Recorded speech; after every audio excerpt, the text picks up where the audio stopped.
Hello and welcome to the Quilt Addicts Anonymous Beginner Quilting video tutorial series. I'm Stephanie Soebbing.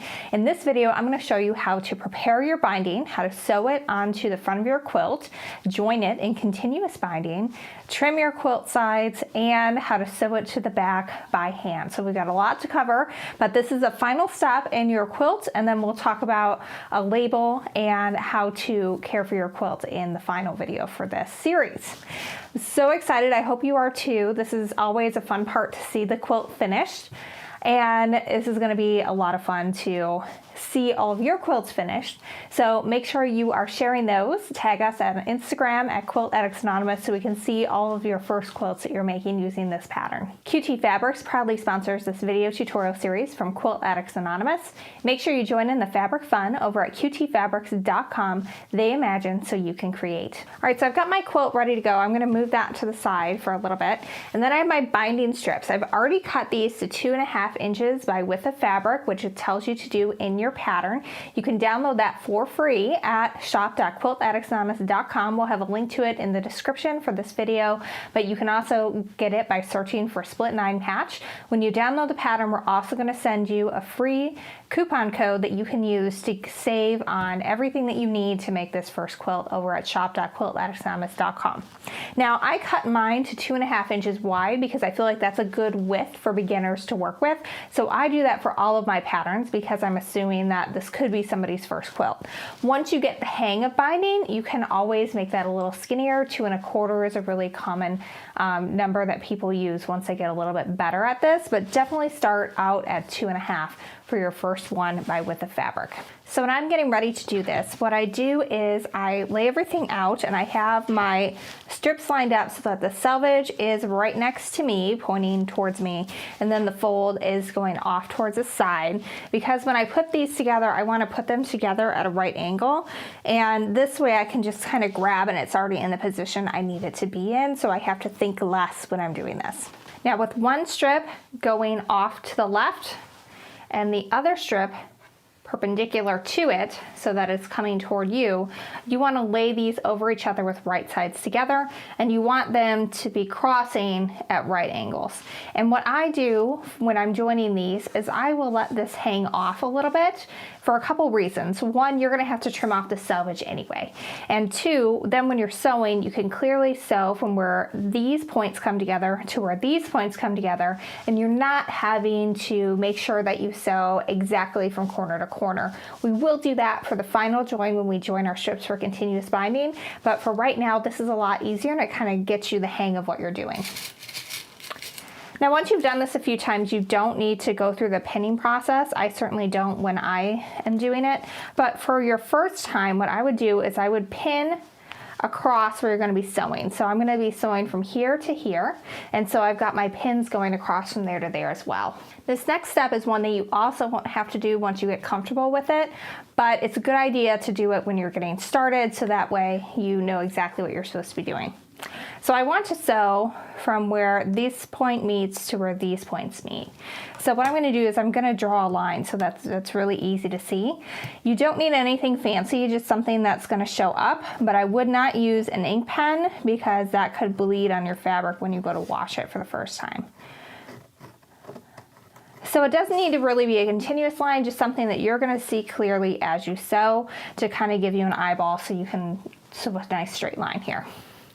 Now, one thing you might want to do before you start sewing is kind of open it up a little bit. Obviously, I've got some pins in here, so it's not going to open up all the way, but when this is sewn, this should be one straight line. And if it is not looking like it's a straight line, if it looks like it's going to be at a right angle, then you have orientated something wrong. So go back to the drawing board, make sure you have your strip that's facing up going out to the left and your strip that's facing down pointing toward you. So I have my regular presser foot on for this step, and I have put my needle in the center position. And what I'm going to do here is just kind of line it up with that center line that I drew, and I'm going to go ahead and start sewing.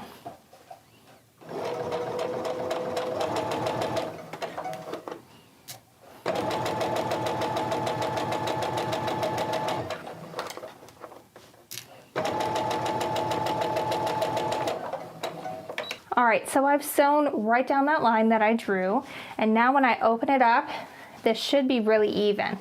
So it is. It's really even at the top and then also at the bottom. If you're a little off and it isn't perfectly straight, it's not the end of the world. It depends on how far you're off. If it's 1/8 of an inch or so off, you're fine, just leave it. If it's more than that, then go ahead and rip your seam and do it one more time. Now, once you are satisfied with the way that this looks, you want to trim off the extra. And you want to get it to about a 1/4 inch seam. And this doesn't need to be exact, but you don't want it to be too skinny because the binding is going to get the most wear and tear of any piece of your quilt because you're pulling at it, you're tugging at it, you're tucking it under your chin. So you want to make sure that you take your time at this step. So here's where it's important to have this strip set just right next to me ready to grab. So what I can do now is I can take the strip that I just sewed, I can lay it on top just the way we did the other ones, and then I can pin, draw my line, and sew. I've done this a few times, so I'm going to skip that part and I'm just going to go ahead and sew here. But go ahead and do this for all the strips that you need for this pattern to create one long binding strip. So this is definitely a project that's easier to do on an actual ironing board, but I'm going to show you on my little cutting mat here. So you want to take the tail of your binding and you're going to put it wrong side up, and you're going to fold it over just like this, hot dog style, getting your ends to match. And then with your ends matching, you just want to kind of run your iron down, and you're going to go all the way across your entire multi-strip piece of binding doing this, because you want to fold it in half. And again, if it's not super perfect in half, not the end of the world, but you don't want it to be so far off that you're going to have trouble catching both of the sides when you're sewing. That would be a problem. You would not want to do that.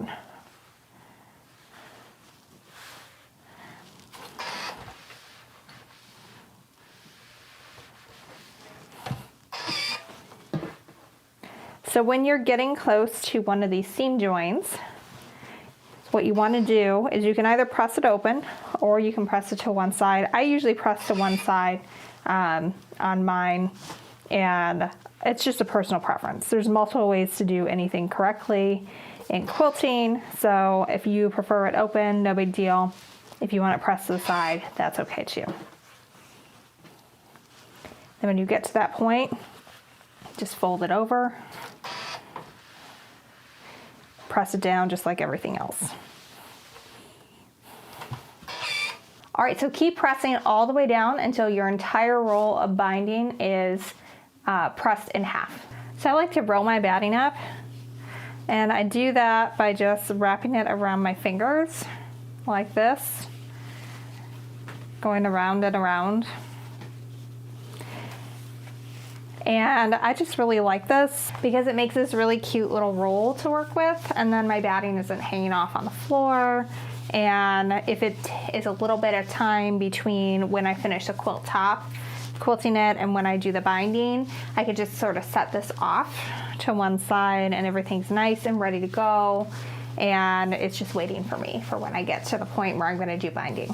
I'm going to show you this next part with the overhead camera and not on the sewing machine. We'll get to it on the sewing machine, but I think it'll make more sense if you can see it from above rather than trying to work around my hands in the sewing machine. All right, so I've got my binding ready to go here, and I have the raw edge, which is this part. Here's the folded edge. I'm going to line that up even with the edge of my quilt so you can see it's nice and even there. Now I want to have a tail that is about the width of, or the length of half of a block. So here's half of a block from here to here. So I'm not going to start sewing this down until about here because I want to make sure I have this free to work with for when we do continuous binding. It doesn't really matter what side you start on because we're going to join the ends when we're done sewing the binding to the top of the quilt, but you do want to make sure that you're not too close to an edge when you get started. I usually like to start in the center of my quilt. So when you look at your walking foot, each one is going to be a little bit different, but for mine, when I measure it out, this edge right here is a 1/4 inch from the center. So what you want to do is get your ruler, And just like we measured for our 1/4 inch presser foot, we also want to measure to figure out where our 1/4 inch is on our walking foot. So for me, that's going to be right at the outside edge of that metal part, right before where this upper feed dog is. So when I'm sewing, I'm going to line it up so that I can just barely see the edge of this fabric in this opening where the feed dogs are. Because if I do that, then I'm going to be sewing a 1/4 inch away from the edge of my fabric. So make sure you measure your own walking foot to figure out where that is on yours.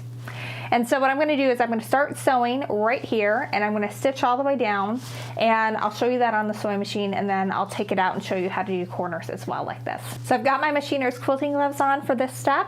I find it really helpful. It helps me grip everything. And then I take my roll of binding and I just set that off to the side right in front of my machine, so it's right there. I don't have to go too far.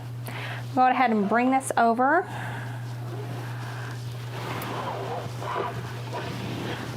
Just like when we were quilting, you want to get as much of the bulk on the table as possible so that it's not kind of hanging down. All right, so I want to make sure I leave myself a good tail so that way we can do that continuous binding later. I've got the raw edges of my binding lined up with the raw edges of my quilt top. So I'm going to go ahead and stitch 3 forward, and then I'm going to stitch 3 back, and I'm going to start sewing here. I'm going to go ahead and swap that thread to the back. So when you're doing this, just like when we were sewing and we really only kind of wanted to worry about what was on top of our sewing machine throat plate, same deal here. So I'm going to line up my edges of my fabric binding with the edges of my quilt top, and that's maybe like 4 inches, and I'm going to hold it in back just to guide it. So I just want this guiding it. And when I get to a point where I've held it still long enough, then I just reposition everything, get everything nice and laid flat here. You also want to make sure you're not sewing your backing fabric underneath. That's really easy to do if you're not paying attention. I'm going to go ahead and line that up again, get the raw edges of my binding fabric even with the raw edges of that quilt. And then keeping it in line with where I know a 1/4 inch seam is on my walking foot, just keep on stitching. All right, so I'm gonna keep on sewing until I'm about a couple inches away from the edge of the corner, and then I'll show you how to do a mitered corner. Okay, I'm almost to the corner, and what I wanna do is sew until I'm about a 1/4 inch away from where the edge of my quilt is. If you are new and that seems very scary and hard to do, just measure it. Just line the edge of your ruler up and then put a pin in right where your 1/4 inch mark is and where you need to stop. I'm going to eyeball it. I'm about a 1/4 inch away. I'm going to reinforce my stitches here just a little bit so we have a good secure corner.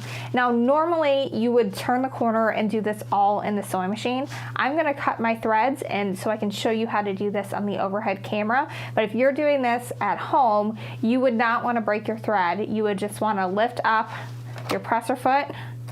And what I normally do is I'll turn it all towards me like this with the needle down. And then I lift my sewing machine needle up, and then I'm going to turn the corner, usually within here. Okay, pretend you're on your sewing machine and you just flipped everything around.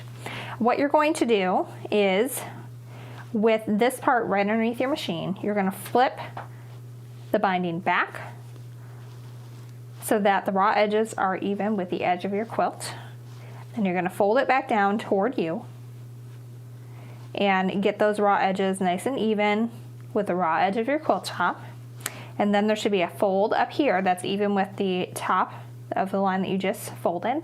And then there's this little corner that should be flopping open. So now when you start sewing, you're going to start sewing right in the corner here. I reinforce my stitches a little bit, and then you're just going to sew all the way down. All right, I've got everything repositioned. I'm going to go ahead and sew a couple of stitches forward and back. And now I'm just going to keep sewing all the way down and repeat that process for every single corner. Now, one thing that I do that not everybody does is I do not trim my quilt top to size until I'm done with all the binding. The reason is I really like to have this feed dog on the side have something to grip onto, and it does when I still have a little bit of batting and backing hanging off, whereas otherwise I feel like it's constantly wanting to shift, and you already have enough to kind of battle with the whole weight of the quilt. So I feel like any extra favors you can give yourself, the better. So that's why I don't trim. So go ahead and repeat this process until you're about 1 foot away from where we started with the binding. All right, I've sewed all the way around my quilt, but I've left about 1 block free so I can show you how to do continuous binding. So I didn't do continuous binding for the longest time because I thought it was really scary. And then when I finally did it, I was like, this is so easy. I can't believe I haven't done it all this time. So what I'm gonna do is I'm going to go ahead and snip off the selvage here, and so that I've got a nice parallel line to work with. Then I'm going to line up my ruler even with the edge that I just cut, and I'm going to lay with the quilt nice and flat, everything down, and I'm going to cut right at the 2.5 inch mark, because our binding is 2.5 inches wide. So if you did a thinner binding, you would want to cut at whatever the width is. So now I've got a nice little overlap here of exactly 2.5 inches from where when this binding ends to where when this binding begins. So now what we're going to do is you want to scrunch it up a little bit because you need to be able to like get in there and work. You're going to line up your corners just like that, and keeping that pinched, I kind of walk my fingers over just a little bit so that way I'm right in that corner. And once I've got that secure, I'll take some pins and I'm going to pin so that the point of my pin is coming out right around where the point of this fabric is. Now I'm going to do the exact same thing, this time going down the other corner. So I'm going to line up those points again and kind of walk my fingers down to get this nice and even. So now I've got my point right here. So in this case, I'm going to take my pin and I'm going to put it in right where that point is and have it kind of going down the diagonal. So before, when we were sewing all these, we had a little bit hanging off the top and the side. So we were able to see it's basically sew from valley to valley. In this case, you're not going to be able to do that because you have to sew exactly from point to point in order for that to work. So what you want to do at this point, especially for your first time, is definitely grab your pencil and draw that line from point to point so you have a guide on what to sew on. So I can tell easily where my point is here, and then I know that my point is right down here because that's where I put my pin in. So I'm going to go ahead and draw those lines, give myself a nice guide of where to go. Now, even though I sewed the rest of these binding strips together with my regular presser foot, I'm not going to take my walking foot off to do this. I'm just going to go ahead and start sewing. It'll be a little bit weird at first because there's a whole lot of movement in that walking foot that's really unnecessary for such a small piece, but it's way more efficient to just go ahead and sew with it on.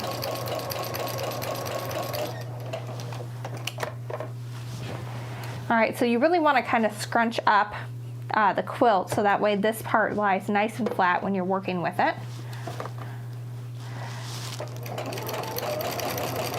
And I'm following that line that I drew, but I can see that it's coming off to the side a little bit. So what I'm going to do is I'm going to pull that pin out, and I can see that my corner is right here. So I'm just going to aim for that. Even though it's not exactly on my line, it's more important to hit that corner. So now before you trim this, you need to make sure that it lies nice and flat. So when I lay this out, everything is nice and flat. It's not tugging. It's not way too loose. So I'm going to be okay to go ahead and trim this off. And I normally don't take this to the iron at this point. I'll just kind of finger press it to the side and usually that does the trick. Now what you can do here in order to avoid having to ease anything in, like say you have just a little bit extra, what you can do is you can put a couple of pins in. So I'm going to put a pin in here through all the layers in the center of where it's loose and then on the sides to kind of quarter that off.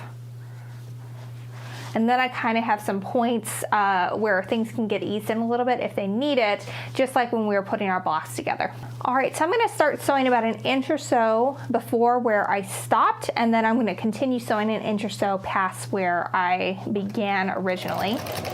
That'll help just lock those seams in real nicely.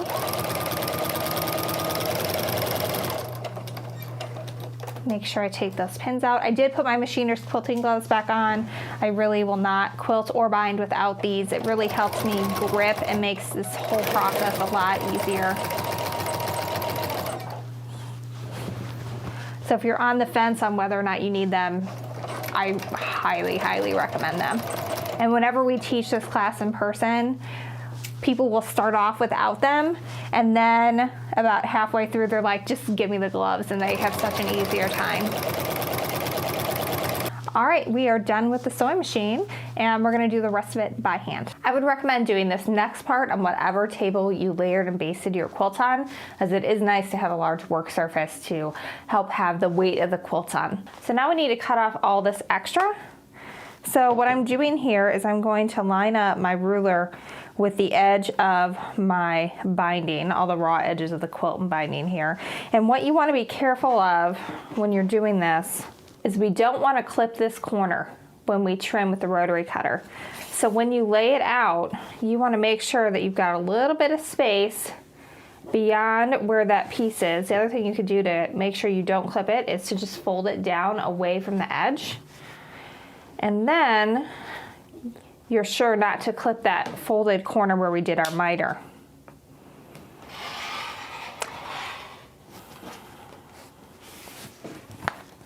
See, there we got it nice and trimmed, and we didn't clip this at all. If you do clip it, you're in trouble. You're gonna have to redo your binding. So be very careful when you go around the corners. Now there's no rule that says that just because your ruler is 2 feet long that you have to cut 2 feet of binding at one time. If your binding is a little bit wobbly on the side, that's okay. Just cut whatever you can cut straight and then readjust and go from there, because you want it to be nice and even with the edges of your binding and your quilt top, because that's what we're going to fold over to the back side when we sew. And if you have extra stuff in there to ease in, that's a problem. So like up here, I'm giving it a little tug to get it where I want it to be. You can also tug from the other side to get it nice and straight. The main thing here is just to get it as even with this side as possible. You don't want this to be too skinny. You want to maintain that 1/4 inch seam, but you also don't want to have too much extra, or your binding is going to be really kind of hard to work with because you're going to be trying to fold too much under. So go ahead and keep doing that until you've trimmed all the excess batting and backing so that everything is even with the edges of your binding and your quilt top. Now it's time to hand sew the binding to the back. Some people do this by machine, but I really prefer the look of hand binding. So curl up in front of your favorite Netflix show or a movie and just have fun with this. Alright, so I would recommend using thread that's going to match your binding fabric. But so you guys can see it, I'm going to use a light gray, but normally I would use a black for this. And I also have a nimble thimble. I really like these. They've got this metal plate at the tip of it. This one is too small for my finger, and I can't find the one that fits. I lost it when I was at Quilt Market. So I'm going to do it without it, but I definitely recommend using a thimble for this, because otherwise you're going to get a callus on your finger. I have used a Band-Aid in the pinch where I put the pad of the Band-Aid on the inside of my middle finger. So I highly recommend a thimble for this part. You need a pair of little scissors, and then you need some needles. The bigger the eye, the better. Alright, so first I'm going to teach you how to do a quilter's knot. You want to take a thread, length of thread, that's about from your wrist to your elbow, and snip that off. any shorter and then you're replacing your thread all the time, and any longer and you can get it all tangled up, and that's not fun. Then I'm going to choose a needle. I'm going kind of with a medium length needle. These are really long. They are GoldenEye milliners. We have these at the shop. They're super, super long, but they do the job. All right, so I'm going to thread my needle here. And fun tip, one side of the eye of the needle is larger than the other side, so if you're having trouble getting it through, just try turning the needle around and maybe that will work better for you. All right, so now we're going to do a quilter's knot. So I'm going to take the edge of the thread that I just cut, and I'm going to place it going in the opposite direction of the pointy end of the needle. Then I'm going to pinch that together with my left hand, and I'm going to wrap the thread around 3 to 4 times. We'll do 4 this time. And then you kind of pull that down, and I've got everything pinched. Maybe kind of hard to see on this camera, but all those thread loops are pinched in between my thumb and forefinger. Now keeping that pinched, I'm going to pull the needle out and pinch it along that length of thread, and now I have a nice little knot down there, and I didn't have to worry about how to, you know, get all my little loops and knots in the same place. It just works really well. So feel free to bookmark that section and watch it a couple of times. So when you bind a quilt, you start off with it sewn to the front of the quilt, and that edge that we folded over is going to flip over. So I'm going to fold this to the back, and I'm going to flip that down. Now, this is really a tactile feel thing. When you pinch your binding, you should feel that the batting goes all the way to the edge of where your binding is. You shouldn't feel like a gap where there's no binding, and you shouldn't feel a bump where it's kind of rolled over back on itself. That's something that you kind of get the hang of as you go along and you feel it. All right, so once I like the placement of that, I'm going to take my needle, and I'm going to start an inch or so away, and I'm bringing the needle in through the backing and the batting fabric, and then I'm coming out right on the fold of that. So if I flip this over, you can't see the needle at all. When you're doing binding, you just want to work with the backing fabric and the batting. You never want to see your stitches from the front. So I've got that needle coming out right on the fold of that fabric from the binding, and I'm going to be quiet because you're going to hear a little pop when this comes through. You didn't hear it so good, but the needle sort of popped through the thread, and so that's called burying your stitch. So now you can't see it at all. So what I'm going to do next is, this is a blind stitch. So I'm putting my needle into the backing fabric where, right underneath where my thread came out. And I'm going to travel over about 1/4 inch or so. Again, just in the batting fabric. You cannot see it at all from the front. And then I'm coming out again right on the fold of the binding. And then I pull that tight. Some people will load up a couple of stitches on here, and if you're good with that, then go ahead, by all means do it. I like to do just 1 stitch at a time. So again, I'm going in with my needle in the backing and batting right underneath where that thread came out, and I'm coming out on the fold of the fabric, maybe like 1/4 to 3/8 inch away from there. I've seen people make marks on their thumbs so they know how far apart to space these. It's a little pen so it comes off easy. And I don't really worry about like what's going on all the way down here. I just worry about like in the next couple of stitches, do I have that binding folded over nicely? Because you could really drive yourself nuts getting this all perfect, and then inevitably it's not going to be perfect when you get there. So again, we're just continuing to put the needle into the batting and backing right underneath where the thread has come out, traveling through the batting and backing so that we do not see it on the front side. And then bring your needle out right on that fold. And if you do this right and you use a blending thread, you're never going to see this thread. Like even here, you can just see little dots of white here. You may not even be able to pick that up on camera because it's a blind stitch. You just don't see it. All right, so I'm going to keep on doing this stitch until I get to the corner, and then I'm going to show you how to turn that mitered corner. One tip on this, ideally you're going to have the same amount of batting wrapped around to the back, but that's not always the case. You know, maybe you took a little bit fatter seam in some places than others. So what you want to do is make sure that it's even on this side, that it looks nice and straight and it has about the same amount. So as long as you have cut a 1/4 inch seam and you are really good about folding this over so that that batting is filling all the way to the edge, then it's going to look great on the front, even if it maybe is a little wobbly on the back. Because I would always rather have it be wobbly on the back where you're not going to see it than on the front where you will. Okay, so I've almost reached the corner. What I'm going to do is I'm going to stitch all the way to the edge here. So that way I'm creating a nice right angle here. All right, so I've got that needle coming out right at the edge of where my fabric is.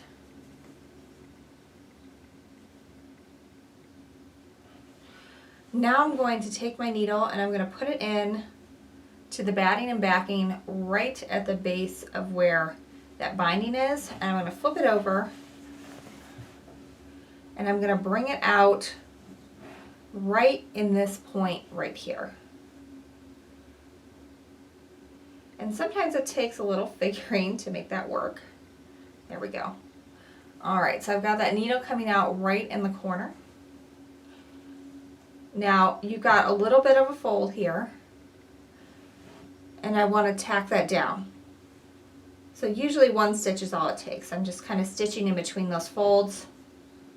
And again, nothing is happening on the back side right now. It's all happening within the quilt. So now I'm going to take my needle right where that thread came out, and I'm going to poke it straight through to the opposite side, because we've got to get back to the back here. I'm going to turn my quilt because now I'm going to start going on the next line. And I'm going to take this side, I'm going to fold it down. And ideally, this miter is going to meet where the corner is, right where this tip of the binding is. You can manipulate that if it isn't happening on its own. So now I need to tack this down. So usually I take 2 or 3 stitches here, just starting in the side of the binding that we just did and traveling down the corner. And then I'm going to take 1 more tiny stitch coming right out at the tip of where that miter is and where that meets the edge of the binding. So I've got my tip of the miter right here and then my binding's right there. I'm going to take 1 more stitch into the backing fabric and batting, and then bringing it out right on that miter. That kind of tacks everything in place and helps keep it where it should be. I just lost my thread. Happens. All right, get that rethreaded. And then you can just continue going all the way down. All right, I'm going to show you real quick how to tie off your knot so that way you can start a new thread, and then that's it. You know everything you need to know to make this quilt. When I learned how to do this, it was so awesome. So we're going to do a quilter's knot again, but we're going to do it on the needle in place. So I'm wrapping the thread around 3 times, and I've got the needle positioned pretty close to the edge of the binding. Now I'm going to pinch those loops that I wrapped around, pull everything tight again, and now I've got a nice loop that's about a 1/2 inch or so away from the edge of my binding. So for this stitch, I just take a little bit longer travel. So I get everything folded over there. I'm going to go ahead and put it in like normal, but instead of coming out about 1/4 to 1/3 of an inch away, I'm coming down about a 1/2 inch. Give that a tug. I heard that pop there. Maybe you guys did too. And now I'm good to cut this.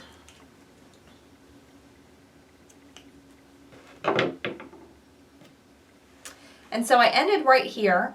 And so when I start my new thread, I'm going to start a couple of stitches back. I'll probably start right in this corner, and I'll bury that thread again, and hide that knot and then keep on stitching. The reason why I leave a little bit extra space is because that way I'm able to sort of catch that a couple of times, and I feel like it makes it a little bit more secure. I've never had a problem with my binding coming undone, and if it ever did, you could just stitch it back down. It's not like the end of the world.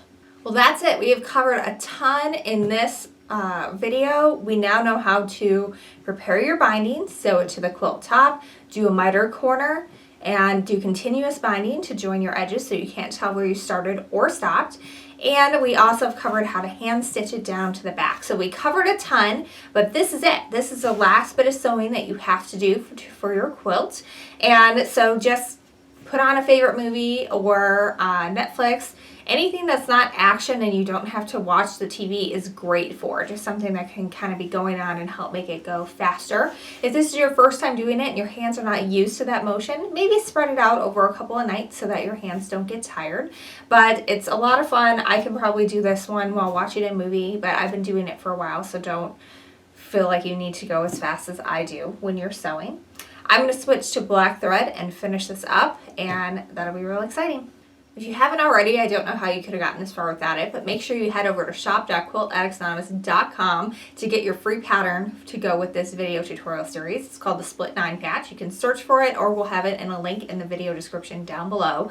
You're going to get all the instructions you need to create this quilt top. You can use the videos to follow along to make your first quilt. Plus, we're going to send you a coupon code that gives you a discount on your first purchase from us, so that way you can afford to get really nice, good quality quilting materials for your first quilt so you can have a really good experience. Well, thanks so much for following along, and make sure you watch our final video about how to sew a quilt label, and then also how to care for your quilt and what kind of soaps and things you should use. Thank you so much for following along with our beginner quilting video tutorial series, and until next time, happy quilting. QT Fabrics proudly sponsors this video tutorial series from Quilt Addicts Anonymous. Make sure you join in the fabric fun over at qtfabrics.com. They imagine so you can create.